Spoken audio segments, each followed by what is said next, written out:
The phone rang while I was watching the lake harden into glass. Not freeze, harden. 71 missed calls bloomed across the screen like a rash. My name pulsed between them, accusing, demanding. Earlier that morning, she'd shouted over the line, breathless with triumph. "If you want to join Thanksgiving, come wash the dishes." I had replied with one word: enjoy. Now the photos were out. The villa in Switzerland, the white stone, the quiet, the absence of her. I didn't answer. I pressed play instead. Video 113 loaded without ceremony. A hallway, fluorescent lights, a laugh cut short, a door closing. The camera angle was wrong. Too high, too indifferent. That was the point. No faces at first. Just shoes, polished, expensive. I knew the building. I had funded it once. Endowed it. Trusted it. Unfounded, the paper had said when my daughter died. Unfounded, the board repeated. Unfounded, my daughter-in-law echoed, hand on my arm, eyes dry. The phone kept ringing. I let it. They told me grief makes patterns where none exist. I believed them because belief was easier than rage. My daughter-in-law stepped into the vacuum like a professional mourner. She organized. She curated memory. She edited my grief until it fit the room. She took control of accounts to help. She moved files to protect me. She learned which questions hurt and asked them sweetly. The betrayal didn't arrive as a scream. It arrived as efficiency. Thanksgiving became a test. Who sits where? Who serves? Who speaks? She laughed too loudly at the table, eyes flicking to see who noticed. My son went quiet. That was new. He used to argue. Now he nodded. I told myself it was shock, that people fractured differently. But the words unfounded began to itch. My daughter's case had closed too cleanly. The trustees issued statements before condolences. The cameras malfunctioned. Logs vanished.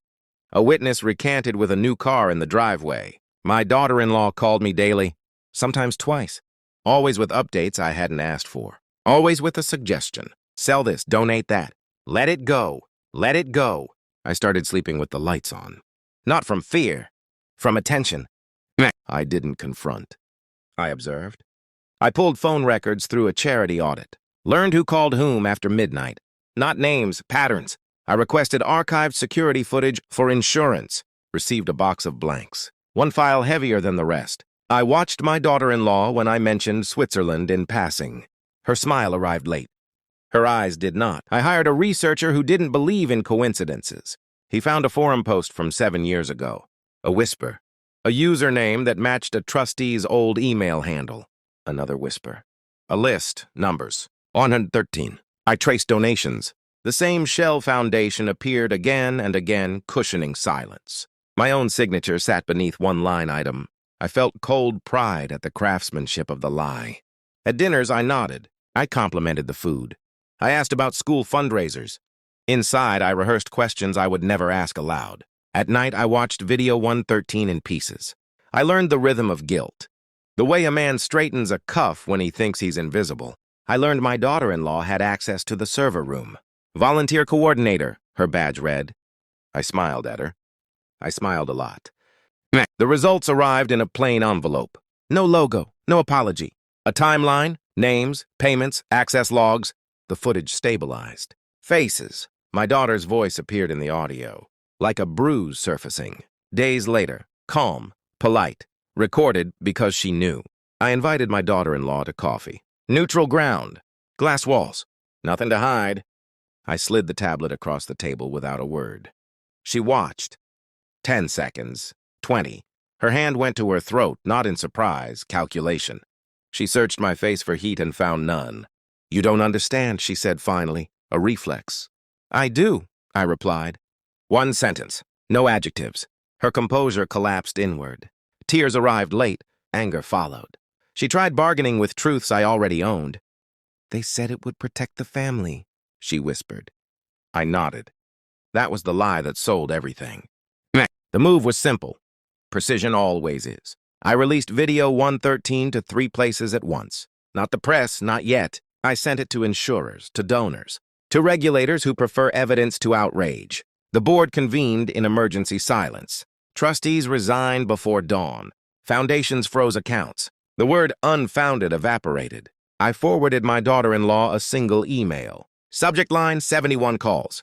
Attachment, the audit. She called once. I didn't answer. I transferred my assets into a trust she could not touch. I sold the house she ruled like a stage. I invited my son to Switzerland. He came alone. I didn't know, he said. I know, I replied. Knowing isn't the same as stopping. He learned that too. By nightfall, the headlines had changed tone. By morning, the phones had stopped ringing. The lake softened. Light returned without asking permission. I walked the villa barefoot, listening to rooms that expected nothing from me. Grief remained. It always does. But it no longer owned the narrative. They buried her truth because it was cheaper than justice. They called it unfounded because it fit on a letterhead. I didn't scream. I didn't plead. I documented. Some people mistake calm for forgiveness. They confuse silence with surrender. I closed the last file, locked it. Then I turned off the phone. Power isn't loud. It's deciding who gets access to your attention and who never will again.